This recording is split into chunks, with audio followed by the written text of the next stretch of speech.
So this video we're just going to go through a little bit of medicating. So like we spoke about in the other videos, it's something we offer to our clients to continue their pets' medication schedules if they are on one. So we're just going to go through how to tablet, do an insulin injection, eye drops and ear drops, which are the main ones. Obviously there's going to be topical creams and stuff as well, but that's pretty obvious. You just rub it in, or however it says on the label. So this dog, Boss, is a staff member's dog, so I have permission to do what I'm doing to him. So we're just going to give him a tablet. So if they are here as a boarder, then they're going to be in their kennel. If they're nice, friendly animals, you can just go into their kennel to do the tableting. Obviously, the easiest way to tablet a dog is to put it in food if they will take it that way. That way it's nice for them, they don't know about it. It's the least invasive way to do it. So try that first. If they're not going to do it, then you need to physically give them the tablet, which is what I'll show you now. But always try first to wrap it in a bit of food or in a treat or something like that to give it. If the dog, like I said, is friendly enough, you can just do what I'm about to do in the kennel. You don't need to bring them into the food prep room.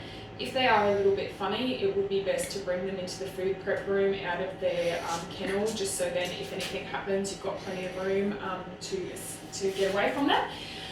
So the easiest way to do it is to get them to sit. You go sit.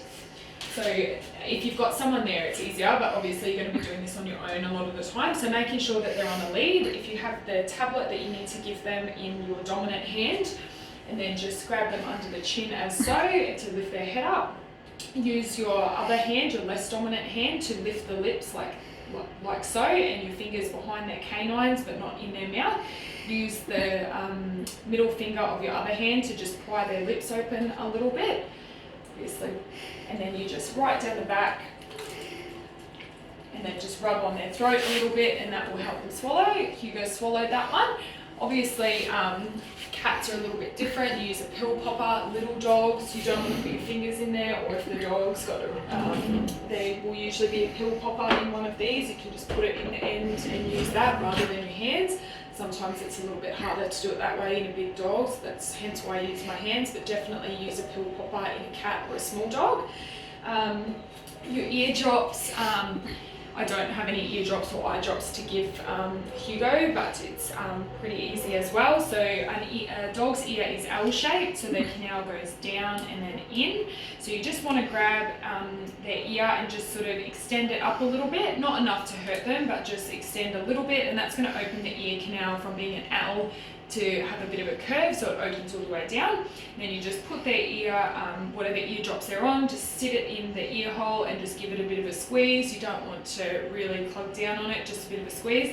And then you just massage at the base of the ear, not up here, just at the base of the ear, and that will make sure it coats the whole ear canal.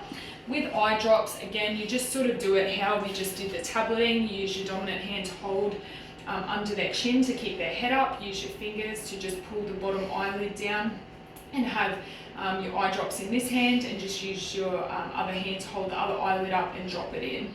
And just make sure that if you're doing it in one or both, just check the label.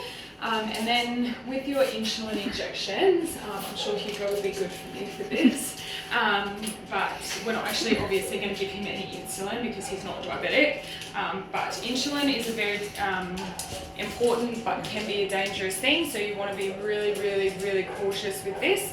So it'll say on the bottle how many units they are on, and they will bring their own insulin syringes. Don't use ours, use the ones that they bring along.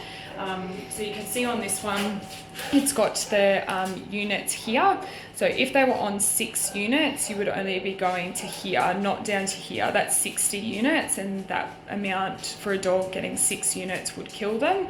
So just make sure you're being really cautious with how much you're giving. So if it's 6 units you're going to give to there, just triple check it every time. Like, don't just draw it up and give it. Draw it up, put your stuff away, check it again. Then before you give it to the dog, check it again. That way you've checked it 3 times. So you take it like that, Sometimes you will need, dogs that are on insulin are often used to being injected on a daily basis, so they will often be fine for you to do on your own, but if you're not comfortable, get another staff member to hold them. So you've got it like that. It's a subcutaneous injection, so it just goes under the skin. Best place to do that is just up here behind the neck. It's like, because they've got a lot of loose skin. You don't want to be doing it over here or over here, obviously, because it's quite tight and it's quite sensitive over those areas. So you want to do it behind the skin. So you just get them. Hugo's a really good boy, so I would be happy to do it without any help, and it's quite a very fine needle. So you just grab it, take your cap off, and you just lift the skin to make a bit of a tent. So you're not going to go through the other side because it's a tent there. So you just straight through the skin as so, and then draw back a little bit, make sure you're not in a vein, and then just inject. And then just slowly pull it out, and then dispose of it into your sharps container, which is located on top of the fridge. There is one in the cat room as well. With your insulin, it is once a day. You want to try and make sure you do it around the same time, or whatever time it says on the label. Just make sure you try and do it as close to that time as you can. If they give it at 7 o'clock at night, we leave at 5:30. Try and do it as close to 5:30 as you can. If they usually do it at that time, don't do it at 4 o'clock or something, because it can make a bit of a difference.